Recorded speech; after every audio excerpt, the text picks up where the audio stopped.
The last we learned, we were on Lamed Gimel Amud Aleph, and we're focused on the application of a general principle of Shas, basically Machloket and Shas. The application that we find ourselves working with is the world of Hadasim. Hadasim uniquely have a continued growth trajectory even after they are severed from the ground. They can grow berries on them. We'll see that one tonight. We talked about last time is if the top of it is lopped off, but it grows something that closes it, the tamra, would that be enough to be machshir it again? And what we were dealing with as the sugya was the question of whether or not a mitzvah object, once it is designated as a mitzvah object, if it loses its status as being able to be used for a mitzvah purpose, can it be restored again to being used for its mitzvah fulfillment? Now, our basic case, I already outlined, that's Hadassim. But as is the way of the Gemara, the Shas, the courtroom, if you will, of Chazal, they marshal examples from all across Shas. What did they speak about? One particular case animated them, which may or may not be, and isn't that always the question in the sugyas of Shas, may or may not be comparable. That's what the sugya turns on. The case that was marshaled was the case of Kisui Hadam. At the time of the shechita of a chaya or an oaf, not a behema, but a chaya and an oaf, as we learned just now, as we heard read aloud in Bate Knesiot, we will read aloud, I should say, this coming week in Parshat Achrei Mot, in Perek Yod Zayin, is the mitzvah of Kisui Hadam. The question is it a mitzvah you must do if it was already taken care of? If it's covered, that has already been covered, does it need to be uncovered? That's the shayla. Can everyone hear me clearly, by the way? Are we good? Yeah, just checking. Okay, fine. So that's the basic shayla at play. If it was covered, it got uncovered, do you have to recover it? Or do you say, no, the mitzvah happened? And there were different versions of how that might have come to be. One is that it was covered by you, and then it got uncovered. Another one is that you had nothing to do with it. The wind covered it, and then it became, again, uncovered by the wind. In the first case, the mitzvah is done. In the second case, the mitzvah was done, but not really fulfilled. There was no mitzvah to be done. It couldn't be done then. Why? Because the blood was already covered. But once it got uncovered, it's covered again. And the Gemara was wrestling with, okay, is that really comparable to the case of the Hadassim where it grows back? So there were various distinctions that were being drawn. One of them was, not in no particular order, but one of them was the question of, was the mitzvah was in front of us when there was the blood on the floor that had to be covered. And then it was closed up, so to speak, because it was covered one way or another, but it was covered. In the case of the Hadassim, we have Hadassim in various stages. Never mind Hadassim attached to the ground. That's just plants. But once you've severed it from the ground and you hold it up and say, this is for a mitzvah, does that make it a mitzvah object? Is it when you put it in a bundle? If you even need a bundle, a separate discussion, do you need a bundle or not? That's the machloket between the Chachamim and Rabbi Yehuda. And then the question of timing. Then you put in another vector, right? You have the different axes over here. Throw in now the time vector. And that is the third dimension. Well, you made the bundle on Erev Yom Tov. Is it a mitzvah object now, or is it just some plants? When Yom Tov started, now is it a mitzvah object? Is it a mitzvah object a minute before you do the mitzvah? When does it take on the force of being the mitzvah object? So what we dealt with was a scenario that essentially ended in a teku. The teku was, we're not exactly sure which way this goes. Do we apply the concept behind all of this is, again, then you plug it in, Kisui Hadam, Hadassim as two examples. Is there something called Dichui Etzel Mitzvot, or is there not such a thing as Dichui Etzel Mitzvot? Dichui means something that is an override, but in the sense that it's pushed off. Pikuach Nefesh Dochesh Shabbat. For people who are doing the Daf Yomi right now, we had a few days ago, right? Tuma Hutra B'tzibur, Tuma Dechuya B'tzibur. Dechuya means it's an override. You skip over it because there's some overriding principle. Pikuach Nefesh Dochesh Shabbat. But when we use the word Dechia, we actually mean that it's not just overridden, but it's canceled. It's taken care of. It's done. Yesh Dichui Etzel Mitzvot, Ein Dichui Etzel Mitzvot. It would seem, and we'll go into this if we have time a little bit later tonight, that in the world of Kodshim, in the world of Korbanot, we say that there is Dichui Etzel Mitzvot. That's Dichui Etzel Korbanot. If for some reason something gets nullified, something gets canceled, something gets ruined, you can't take it back. That object is done. You cannot restore it. And there's twists and turns in that discussion as well. I don't want to go down that road right now. There'll be an off-ramp. But there's another sort of, question that hangs over the sugya, less so in the Gemara, more so in the Rishonim. We've had comparisons before in the world of the Daled, meaning to the world of Kodshim, of Korbanot. Think about the Lulav and the fact that it's for Ritzui. And then we said, you're talking about Lulav Hagazel, and the pasuk that was quoted, among others, was a pasuk about stealing a korban. So we're always left with that question of there's a little distortion. I'm just going to mute everybody. If you want to speak, just unmute yourself. Feel free. Or just raise your hand, or whatever it is. But there are comparisons, yeah? So we want to know, is Kodshim, is the world of Korbanot like a separate magisterium? It's functioning on some higher channel. We know that's true in other realms of the world of Korbanot. If you have the wrong thought about what you want to do with your Hadasim, your Lulav, your Etrog, you didn't nullify the mitzvah, but you have the wrong thought. If you're the Kohen, and you go in to do the Korban, you pigul, nota, you have different thoughts that could passel the whole thing. That's not true for regular mitzvah. We see that there's something higher going on in the world of Kodshim. Now, the sugya on the daf is not really per se about Kodshim. There's a couple of little references where we seem to be making a little bit of a comparison, but that's mostly picked up in the Rishonim. You have a discussion. We'll hopefully get to it tonight. We'll see if we do. So this is just all the broad overview. What I want to do incredibly quickly we have no choice in order to get to the next part of the Gemara. I don't know how to get there without going back to make a lanin quickly through the Gemara that we saw last time. And the reason for this is very simply because the next Gemara Rashi presupposes all the Rishonim that the Gemara itself on Lamed Gimel Amud Bet is referencing the question that we were left with in Lamed Gimel Amud Aleph. So again, we have the initial discussion that ends in a teku. Then the Gemara says, maybe it's a machloket between Tanaim, this issue, and it plays that out. And those two components are what we saw last time. So join me on 33a, even though the shir is really 33b tonight, the end of 33a, but 33a, Lamed Gimel Amud Aleph, 1, 2, 3, 4, 5, 6, 7, 8, 9, about 9 lines down from the top. Nektam Rosh, the top was lopped off. Tane Ula Bar Chinana, Nektam Rosh Alta Botamra, Kasher. If the top was lopped off, but a little piece grew back, the Tamra is a little piece that closes it, so it's kosher. Now here's the question that will still be a question on Lamed Gimel Amud Bet. If you had I'm not saying you should highlight your Gemara, but if you want to mentally make a highlight, this is the line. By Rabbi Yirmiyah, Nektam Rosha me Erev Yom Tov ve'alta bo tamra b'Yom Tov mahu. If it was cut off right before Yom Tov started, and now it grew back on Yom Tov itself, what is the status of this Hadas? Do we say, Yesh Dichui Etzel Mitzvot? Do we say that since there was a period of time when it no longer had its top attached, and when Yom Tov began, the top was not attached, so that's too late? When Yom Tov started, the lights on the mitzvah were turned on, but the object didn't exist. Therefore, too bad. Doesn't matter that it fixed itself later. It's not good enough. Olo, or do we say no? Rather, the opposite, which is not listed in the Gemara here, is Ein Dichui Etzel Mitzvot. You didn't pick it up yet. You didn't make a bracha on it. It's true. It's true. The candles are being lit for Yom Tov. You look at this Hadas, not going to make it. It's missing the top. You woke up in the morning, Mazel Tov. It grew over. Clearly, it grew over Yom Tov. So maybe you want to say Ein Dichui Etzel Mitzvot. The fact that it was a period of time that it wasn't good, okay, but it's still good now, and that's all we care about. Now, if you look right away at Rashi, just on the side, you one taste of Rashi himself started making the comparison.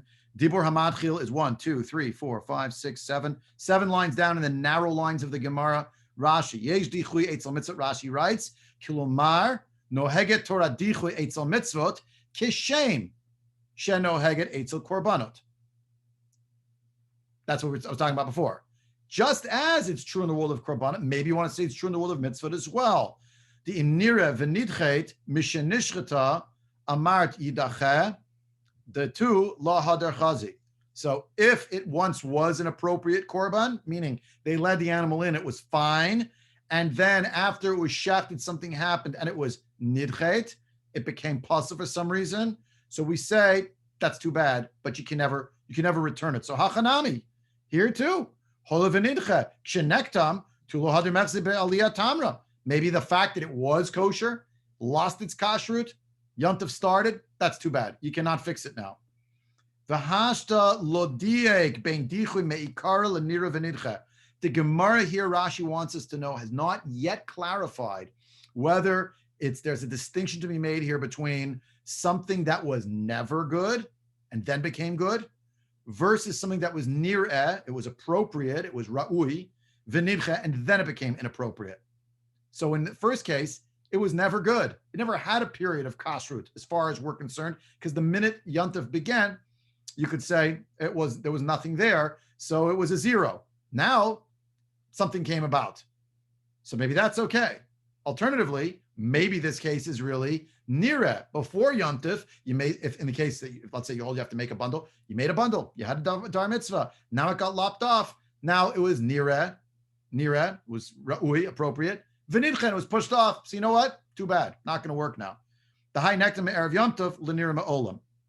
All right, because the fact that it was cut off, already lopped off from the erev Yontif, sounds like it was never good, i.e. from the onset of Yontif, it was never good. Now Rashi writes, though, the Gemara is not entirely clear. It's not direct on this question of whether when we speak about this case, we mean it was never good, then came alive, or if it was good, died and came back to life. That's what's not clear. And the Rishonim, this is part of their discussion. Let's go back into the Gemara. The Gemara that now tries to analyze, and it's all based on this question. The question of Rabbi Yirmiyah is, okay, does this case reflect Dichui? There is Dichui, it's a mitzvot, or there's no Dichui, it's a mitzvot. It does not give us an answer. It's a question. Spoiler alert, we already learned it last time. It's going to be a teiku. It's going to be it's a tie. We don't know. Wait, yeah? V'tiv shotlei mehaditnan, we try to explain it from the following parallel case. Ditnan, as we learned, as the Chachamim taught. We did learn it, by the way, in Gemara and Chulin on Pei Zayin. We happen to have learned it in the Asherah discussion. Kisau v'nidgala pater melechasot. Covered, you covered it. It got uncovered, you don't have to cover it again. Kisau haruach, the wind covered it. Chayav lechasot, the wind covered it and uncovered it. You have to now cover it. V'amar Rabba bar chana Rabbi Yochanan lo shanu ela shechazim nidgala. If you didn't uncover it again, the wind covered it, but it never uncovered it again, you don't have to start uncovering it to recover it. The mitzvah doesn't exist now because it is taken care of. And the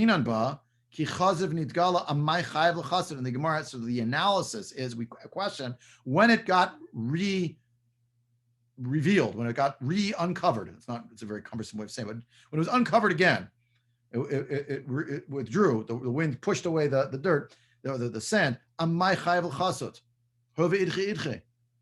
you have to cover it again? It was taken care of. So what that you didn't do it? It was done.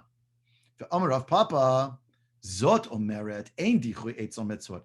The fact that the memra of Chazal, the Breita from Masechet Chulin, says that if the wind covered it and uncovered it, you have to recover it. You know what that means? It means ein dichui etzel mitzvah. A mitzvah can die and come back to life. How do you know? You see it right here. All right. Now, that's not the same thing as if I did the mitzvah, if I performed the mitzvah, I discharged my obligation. So I covered it. Now it got uncovered somehow. That's not on me. Everyone agrees that's pater. The question of dichui etzel mitzvot, yesh or ein, is a question turning on, I haven't fulfilled the mitzvah yet, but something happened to the object of the mitzvah that now prevented me from performing the mitzvah. Now, without going down the road again, so don't chime in here because we did this last time, but this was now the point of where we had a discussion. Okay, these two cases comparable? So people were throwing in back and forth. These are not comparable. They're not comparable at all. And different examples of why that might be. That in the world of Kisei Hadam, we have one set of circumstances. The reason you can't do the mitzvah is because it was taken care of. Granted, it's by the tornado, but it was taken care of. And in the other case, there's no mitzvah that has been done because the object itself seems to be puzzle. This is not the same thing. The dam was not puzzle. The dam was covered. So you're telling me to do the mitzvah? It's taken care of. I don't have to do it now. I can't do it now because it doesn't exist. Yeah, but if it for some reason presents itself again as an opportunity, then you have to do it. And the question now of the Gemara is, are these cases comparable? And therefore, the Gemara says, well, wait a second. Rav Papa seems to be pretty categorically convinced that there's a general principle in halacha, ein dichui etzel mitzvah. Don't compare the world of Kadshim, where there is dichui, to the other realm of all the other mitzvot.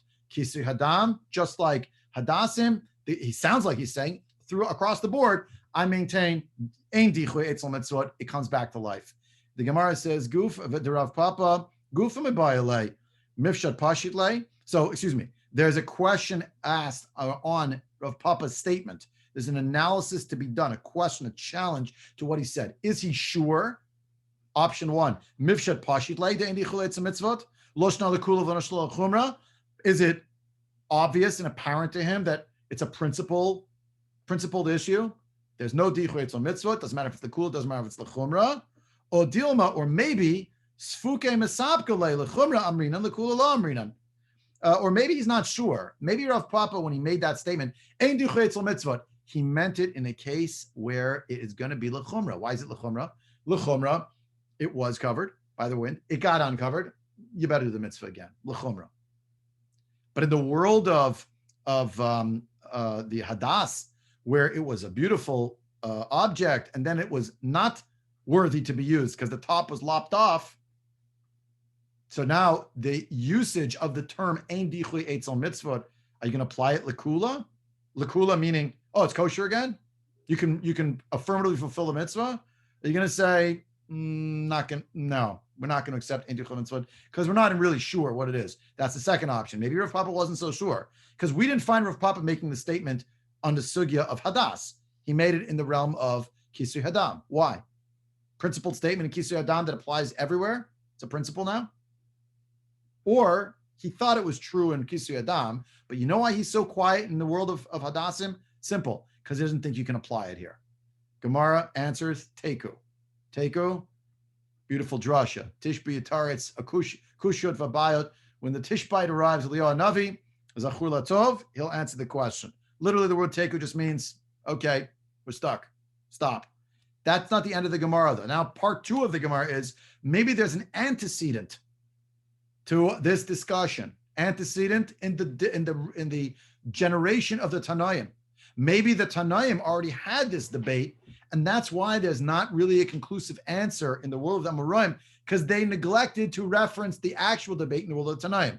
Again, spoiler alert, it's not really going to be true. I mean, they're going to try, but then they're going to show the distinction between what's going on in the realm of the Tanaim and the reason why Rav Yirmiyah is still left with this Teku question. Again, that's what we're getting to the new Gemara tonight.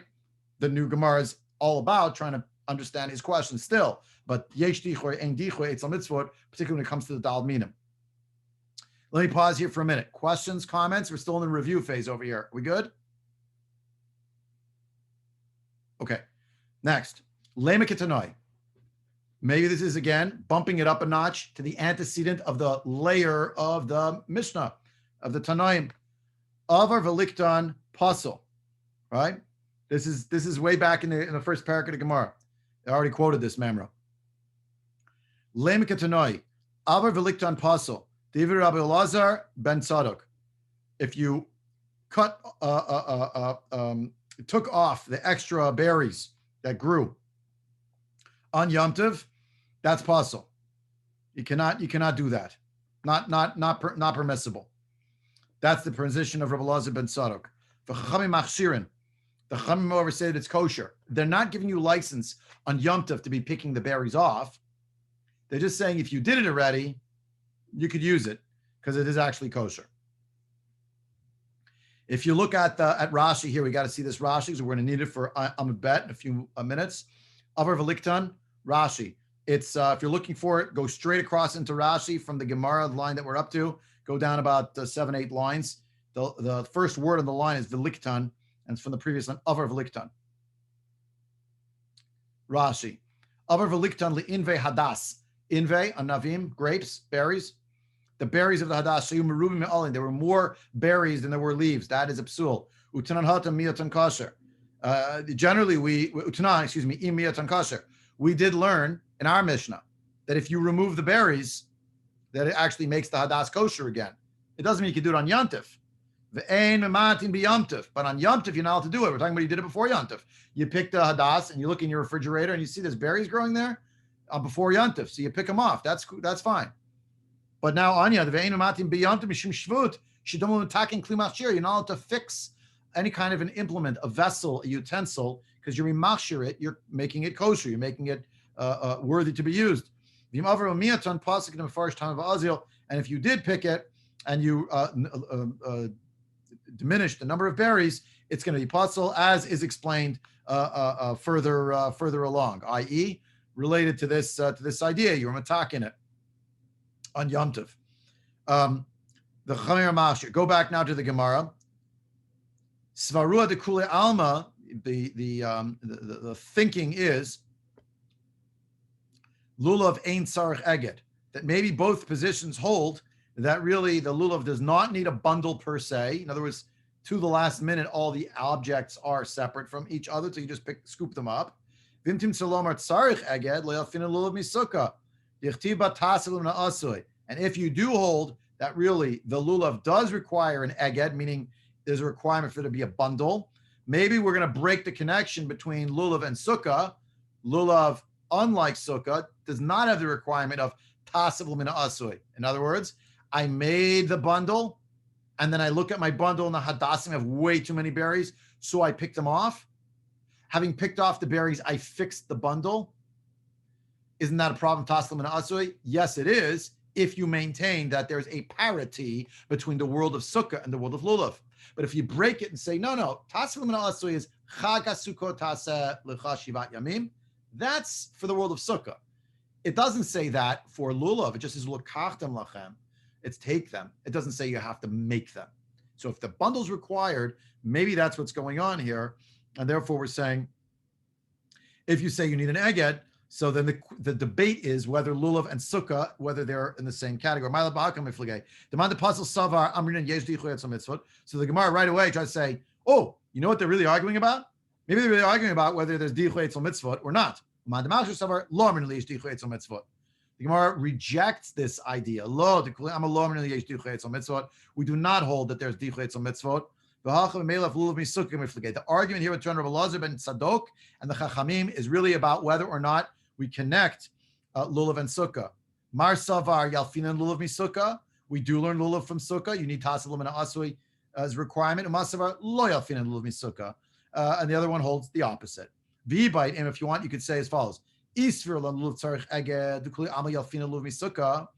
So maybe if you want to say that lulav does require an eged, and everyone does learn lulav from sukkah, but what they're really arguing about is the assertion that lulav does need an eged. Maybe their argument, Rabbi Elazar ben Tzadok and the Chachamim, is on the question of whether or not the bundle is a requirement. Again, if the bundle is a requirement, then you have made it into a bundle, then you discover things wrong with Hadasim, now you pick it off. If everyone agrees that lulav and sukkah are the same limudim to each other, then clearly this is not a good hadas and not a good lulav, because the bundle was made in an improper way. And the only way to make the bundle is put the stuff together and tie it up. Whereas we'll see soon, you can't tie it up on Yontif, so you're stuck. Too late. But if you say, you don't really need the eged, so you have these elements, and something was wrong with it, and you fixed it, you shouldn't have, but you did, but you can put them together after. Hold it in your hand. It doesn't need a bundling per se. So the Gemara says, that therefore maybe this argument of these Tanaim, Elazar ben Tzadok and Chaim, is the issue of the Tanya lulav ben ogud ben she'eno agud kasher. The Chachamim say if the lulav is tied in a bundle or it's not tied in a bundle, it's still going to be a kosher bundle, a kosher mitzvah. Excuse me. You don't need the bundle. They say it's not essential. Rabbi Yehuda Omer agud kasher she'eno agud pasel. If it is tied together, that's kosher. But if it's not, it is an essential requirement, and you don't have a bundle here. My time with Rabbi Yehuda. What's the thinking of Rabbi Yehuda? Why does he think so strongly that it requires a bundle? Yalev lekicha lekicha me'agudat ezov. Now, aktiv hacha ulakatum chamirishon uktiv hatam ulakachim agudad zov. You have in two different contexts, both here in the realm of the lekicha, the taking of the four species, and the taking of a bundle of hyssop that was used to be daubed on the doorposts and the lintel in Pesach Mitzrayim. So malahalan aguda, as there you need an aguda. So here too, afkan aguda, you need a bundle. For Rabbanan late lekicha, they don't hold it to such a xeris shava. Mantan lahadatan Rabbanan lulav mitzvah laogdo v'im loagdo kasher. What does it mean, therefore, when we have a memra of Chazal that there's a mitzvah to put the lulav and the harav and the hadasim in a bundle? Who, and if you didn't do it, it's still kosher. Whose position is that? Money. Who is that? Rabbi Yehuda, ki lagdo amai kosher. If you didn't bundle it up, how could it be kosher? He says it's essential you have to bundle it up. Rabbanan, my mitzvah ka'avid. What's the mitzvah if you don't need it? It's not essential. Olam Rabbanan, the Gemara says, yes, it is the position of the Rabbanan. Umitzvah, what's the mitzvah? Mishum zakei levanveu. The mitzvah is, this is my God, I will beautify him. Fun of the mitzvot, I will beautify him through the mitzvot that are accomplished. So to sum up, this effort at Lema Kitanoi, let's prove from the world of Tanaim that really there's an argument about Yesh Dichui Etzel Mitzvot, Ein Dichui Etzel Mitzvot, is basically not conclusive. That's what we're up to. Now we're up to the new Gemara. This was all review, but I hope it was helpful. It's absolutely necessary because otherwise we're going to be spinning our wheels. What's going on next? The Gemara continues to analyze the Mishnah, but as it keeps going, sort of hanging in the back room is what about that thing from Rabbi Yirmiyah with the Teku? What is that? Yesh Dichos Mitzvot, Ein Dichos Mitzvot. Still going to come back to that question because it was left unresolved. Sometimes unresolved questions just left, but sometimes the Gemara circles back to them. This is the latter case, at least to try to engage it again. Whether it actually is going to solve it, I don't want to spoil the broth too early. Let's say there were too many berries on it. That was what the Mishnah had said, if you recall, on 32b. Yes, everybody remember? Right, too many. So Oshayu anavav meruba me'alav pasul v'miatan kasher ve'enumatim biyomtiv. That was the Mishnah. Too many berries, more berries than leaves. That's not kosher. If you diminish the number of berries, kosher, and you should not diminish it on Yom Tov. But as we saw, Machloket, if you did diminish it on Yom Tov, it seems the Chachamim say it is still kosher, even though you shouldn't have done it. Avar v'liktan, as we saw previously. So here's the. Can I ask you a real quick question? So yeah, by all means. In the case of a sukkah, if the schach is blown off, you're not supposed to fix it on Yom Tov. But if you do, is there a similarity where you can say, let's say you do it, can you say the bracha?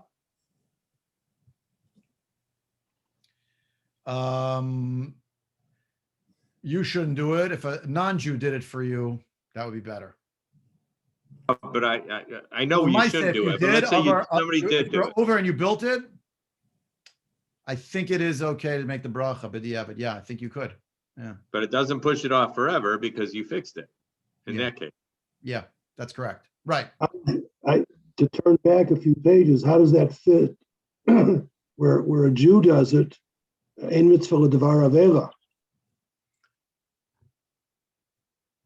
Like mitzvah baba avera, you mean? Yeah.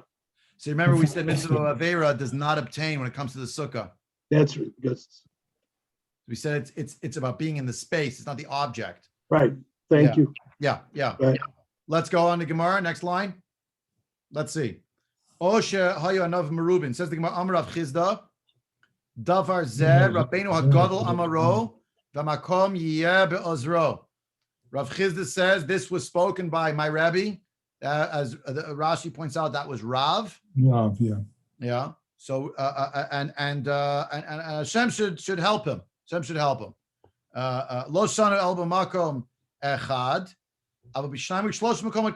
If the berries are all congregated in one spot, that's a death knell. But if they're spread around all over the Hadasim and they're not really visible as such, then he thinks maybe it would still be a kosher Hadas.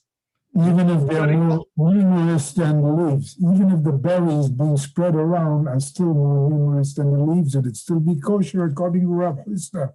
That's what's not clear. That's the discussion of the next lines of the Gemara is, what do you mean? The Mishnah already said you have too many berries. What difference does it make where they are? Still a quantity question. So that's exactly the Inyan. And therefore the next line is Amar Rava is the next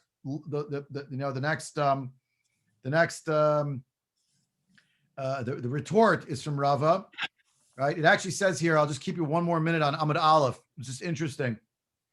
It says Amar Le Rava. If you look at the Agod Habach, Amar Le Rava, the Bach writes that really it should say Amar Rava. It's like an example, something, I don't know, I never would think of this, but if you look in the Aruch Laner, the Aruch Laner says, why does it have to say Amar Rava, not Amar Le Rava? It says as follows. But it was long after Rab Chisda. Exactly. And he's long enough after him. Rav Chisda was saying what he was saying, and he blessed Rabbeinu Hagadol was Rav, that Hashem should protect him, could not mean that Rav had already died. Rav was alive when Rav Chisda quoted Rav. Right. The problem is that Rav has a Talmud whose name is Rav Yehuda. Right. And on the day that Rav Yehuda died was the day that Rava was born. You see the problem? Right. So how could he be talking to Rav Chisda, who's talking about his Rebbe, who's still alive? Yeah. It's not So possible. the name is extra. Yeah, you see, it's like a little thing. So the Bach says, I have another manuscript over here. It's really Amar Rava, not Amar Le Rava. He can have literally been talking to him. Like, I never even see that layer. If you wouldn't have shown me the Aruch Laner, I would have Amar Le Rava, Amar Rava. It's not just a technical matter. It's actually trying to figure out, is that really possible? And there's another Girsa Amar Rava. Okay, so next page. Everyone with me? Yes? Shnayim Shloshim Makomot, says Rava. Heve menumer upasel. The fact that it's all over the place anyway, even if they're spread around different places, it's still an issue that it's what's called a Hadas menumar. It doesn't look nice. It's like spotted. Why? Right? The namer is the leopard. So it's like a spotted thing. Why? Because you have the green leaves and you have these black berries all over the place. Look at the first Rashi on the page, the Love Hadar, who doesn't look nice anymore. Sharei Novim Shchorot, blackberries, Ve'alin Yerukin, and the leaves are green. Yeah. Ela Itmar Hach Itmar. If you want to quote this kind of an idea, say it as follows: O Shahayu Novim Merubin Me'alav Pasul. Amar Rav. It's just a direct quote. Amar Rav Chiz Davar Zera Ben Agadol Amar Rova Makim Yebezro. Loshna Ella Anavav, Shchorot. It must be that the berries are black. Aval Anavav Yerukot Mineha Dehadasu Vikasher. If the berries are the same color as the leaves, that must be what Rav Chisda was quoting the name of Rav. That would be coached, not b'makom echad, but I'm ad-libbing b'tseva echad. They're all the same color, they're green. That's what it must be. Rashi writes, what? They don't look speckled if they're the same colors as the leaf. The berries are the same. Yeah. Whereas if they're black, they look speckled. Yeah, different. Exactly. By the way, the Rashi points out that the reason why they're black is that they start out green, they turn black as they are drying out. Ah, okay. So that's part of the issue. Yeah. Now, when they're still the same color, so that's okay. Amarav Papa Adumot Kishchorot Damyan. To Amarav Chanina Haidam Shachor Adamhu Ela Shalaka. The red ones are already like the black ones. If they're red berries, also no good. Quoting from the Sugya in Masechet Nida, black blood is really red, but it basically expired. Yeah, and therefore we assume that it is one of the colors from Nidut that actually is a Dam Nidut. Consider it problematic. The Gemara continues, Imiyatan kasher. If you diminished it, it's kasher. Dematinhu emat. When exactly did you diminish the berries? Ilema mikame de la agde. If you want to say it's before the bundle was made, again, according to those who maintain that you need the bundle, yeah. Pshita. That's so obvious that would be okay. You haven't made it into anything. You haven't signified that it's a dvar mitzvah. It's just a branch. You're tying it up, l'shem mitzvah lulav, like you're building your sukkah before Sukkot. So you have in mind that it's for that purpose. The presumption is something related. So obviously, if it was before you tied it up, sheet that'll be fine. So what does it mean, miyatan kasher? If you pick the berries off, it's kasher. The Gemara says, what does the Mishnah mean? El labata de agde. It's after it was tied up. Dichui me'ikarahu. So because it was after it was tied up, so doesn't that sound when you hear the words, sure makes it sound as if you're saying that it was never kosher because when you tied it up, it had the berries. Now you picked off the berries. Now it's going to be okay, right? Follow? Dichume karahu. It was already pushed off initially. Tifshut mina. Dichume kar lohavi dichui laolam. Lohavi dichui. Excuse me. Period. Right? Maybe you want to say that if it was never worthy to be used, then now we say, oh, so you did something to turn the lights on, and maybe that shows that it is okay. So the Gemara answers, no, you're missing something here. Laolam. Batar de agde. No, it really is after the igud was made. But v'kasavar eged hazman ba'amahu v'hazman ba'amalav klumhu. But really, the eged itself is just a hazmana. Means you're preparing it to eventually be used for mitzvah, but it is not of a stature of being a mitzvah object, and therefore the fixing of it is not fixing a mitzvah object. You don't have a mitzvah object at this time; it doesn't exist. Right. So basically, this was like an opportunity to say, oh, great. Dichui Etzel Mitzvot. See, there's no Dichui because it never got off the ground. It was a zero and you did fix it. You don't say, well, it was not good at some point, so it can never become good. You say it did become good. Oh, so we didn't answer the case of was good, became not good, and was good again. Kosher, puzzle, kosher. But puzzle, kosher. Oh, we answered it. The Gemara says, no. There was no mitzvah object here because the igud itself around the species doesn't truly make it a mitzvah object. It's not like the sukkah. It's not. So what? Rabbi Engel, so what if they make the bracha the first day, everything's good, and the berries show up the next day? So now is that a different case than this first one where you never made the bracha yet? But for the first case, you made the bracha. Because there you already have a mitzvah object that you use for the mitzvah. Correct. Right. So then the case here is again and again, it's the first night of Yontif. First Erev Yontif into Yontif. Yeah, because if you already made the bracha, you have an object now. The Gemara doesn't treat that case here. We don't know what to do. So how would you treat that case? Because now you for sure, And now for sure you have a mitzvah object, right? Right. So. It's not. There's no suffix here now. I mean, it's a real, you made right. the bracha. No suffix that's mitzvah object. The suffix is there Dichui Etzel Mitzvot or not? You're going to say, well, it was not made not good. Can't fix it. Or do you say, no, you can fix it still? So there's two things. Similar to the case where your Hadasim dried during the week and the leaves mostly fell off, you're left with a couple of leaves, then it's no longer good, I would imagine. True. You've already made several brachot, several leaves, you made brachot on the Ilula. Fine. Now it's not good anymore, but in that case, it can't be fixed. You see, Benny, the issue here is that it's an object that can actually go back to being kosher. Uh-huh. So can it go back to being kosher? Do you say it's like the case where the leaves fell off and it's too bad? You want to glue them back on? That's nice, but it's not the mitzvah. No.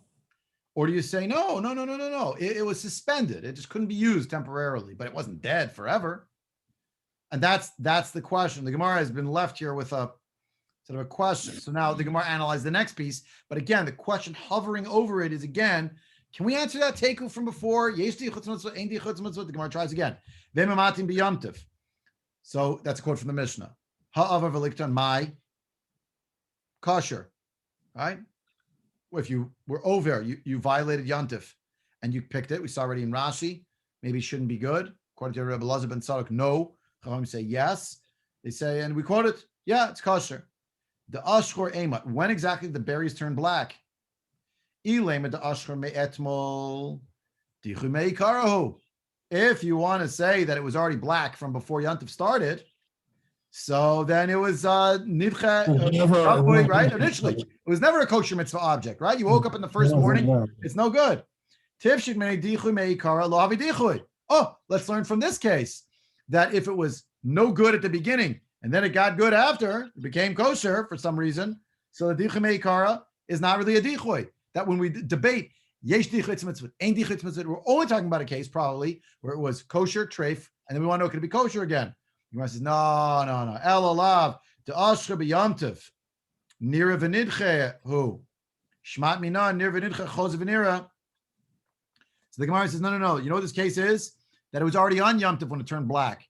You lit the candles for Yom Tov, you sat down to the meal, and there on the right in front of the candles, you laid out, you had your dalad minim there, your lulav, dadas, and David. Someone looks over, there are berries here. Oh, they look so beautiful. They're green. You wake up in the morning, they're at 5 in the morning, they're black. Oh gosh, what am I going to do? So you're not paying attention, you pick them off. Can you use that now? So the Gemara is saying, yeah, you could use them. So that shows us, right? That probably nira v'nidche shmat mina, that it's choser.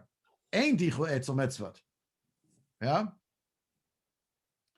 The words are shmat mina nira v'nidche choser v'nira. Could become kosher again, like it was the day you got it. The Gemara, of course, does not accept this either. The Gemara raises this also a question against this. Look, no, that's not correct. You can't argue that. Olam, the truth is, the Mishnah is talking about a case, the Ashur Me'ikara, where it was black berries already before you lit the candles. Dichui Me'ikara, not Dichui Me'ikara, Dolo Have Dichui. Tivshot Mina. Okay, so let's learn at least that if it was no good and became good, that's kosher. Aval Nira V'nidche V'chozer V'nira Lo Tivshot. And we'll say instead, that why you can claim Dichui Me'ikara is not a Dichui. Are you able to learn Nira v'nidcha v'chozer v'nira that's kosher? No, lo tifshot. You can't learn it. Fail. Not able to answer the question. We understand why Rabbi Yirmiyah was left with that question. Why was it teku previously? The Gemara continues and analyzes this point further. Tam Rabbanan einamatin b'yamtiv mishum Rabbi Elazar Rabbi Shimon amru mimatin. But Rabbi Shimon ben Elazar says you're allowed to be mimayit. The son of Rabbi Shimon, Zechuto Yagen Aleinu, here he is. He says he can be mimayit the berries. You're allowed, even on Yom Tov. V'akam mitakin mana b'Yom Tov, but you're fixing something on Yom Tov. You're not allowed to do that. It's mitakin. We saw that it's a shvut. It's a rabbinic prohibition to do something on Yom Tov to fix a vessel, utensil, etc. Amarav Ashi kigod likdan la'achila. You pick the berries because you like eating the special berries that are on Hadasim. They taste good to you. The Rabbi Elazar, Rabbi Shimon, Savarla Kavur, Rabbi Shimon holds like his father. The Amar, Davar Shein Kavein Mutter. Rabbi Shimon himself is famous for saying that if you did a Davar Shein Mitkaven on Shabbos, and by extension Yom Tov, that's permissible. What's a Davar Shein Mitkaven? The classic example, quoted every single time. Dragging a bench. You're moving a bench. You're dragging a bench through the sand, through the mud, through the dirt, and it's going to make possibly a furrow. It's choresh, but you weren't trying to do that. You just want to move the bench to sit on it. So maybe, indeed, Rabbi Elazar, Rabbi Shimon says, if your intention was to pick the berries because you like eating the berries and happen to fix it, so that's a good byproduct, but you weren't trying to do that. But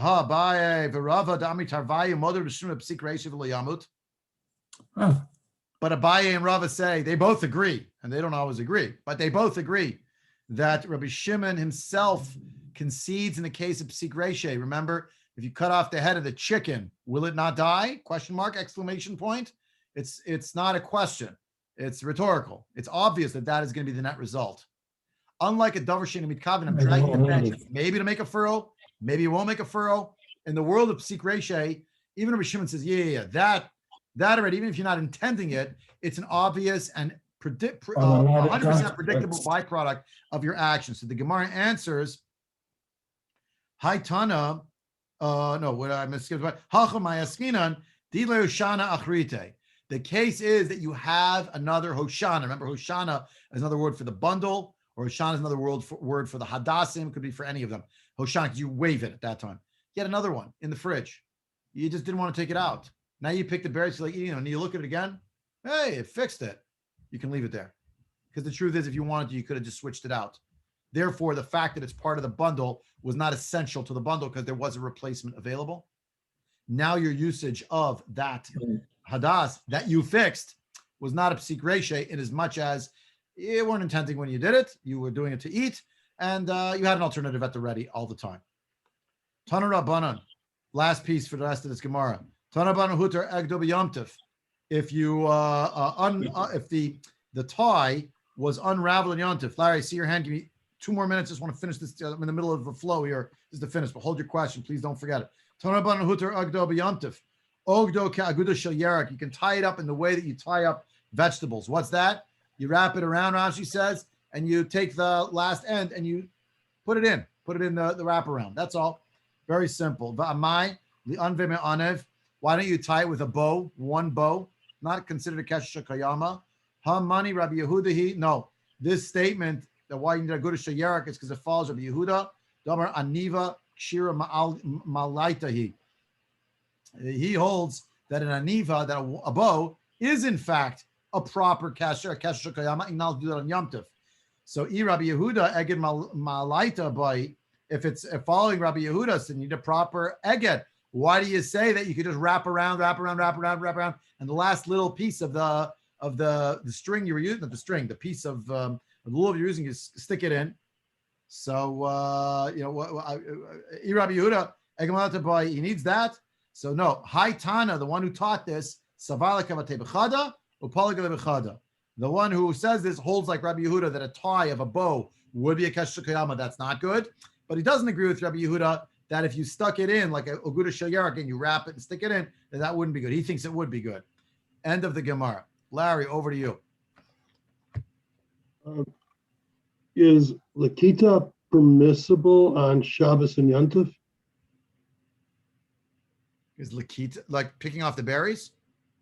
Yeah. No. Can I go pick a tomato out of my garden on Shabbat and Yom Tov? No, of course not. That's No. fruit there. So The point is, it's why on the would fruit. You could take grapes off the stem.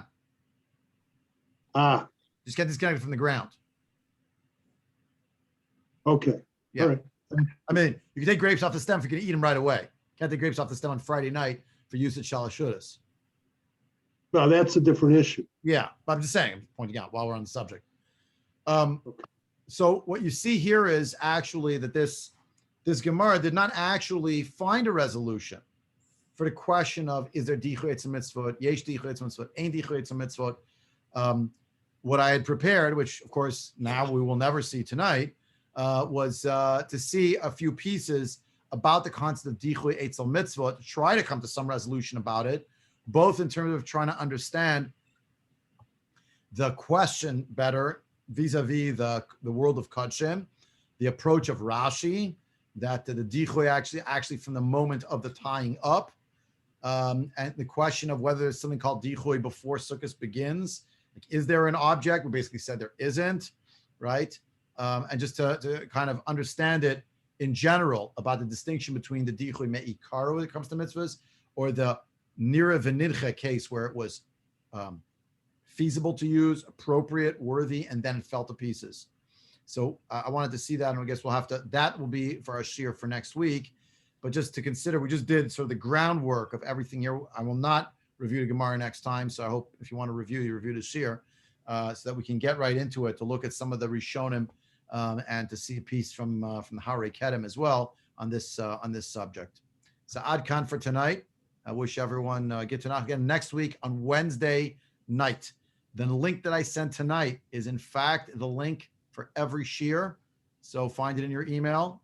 It's in our Shabbos announcements. It's the same link every time, just for continuity, so people don't have to keep foraging for it in the inbox. If you keep it somewhere in a file or on a screen, you could always reference it very easily.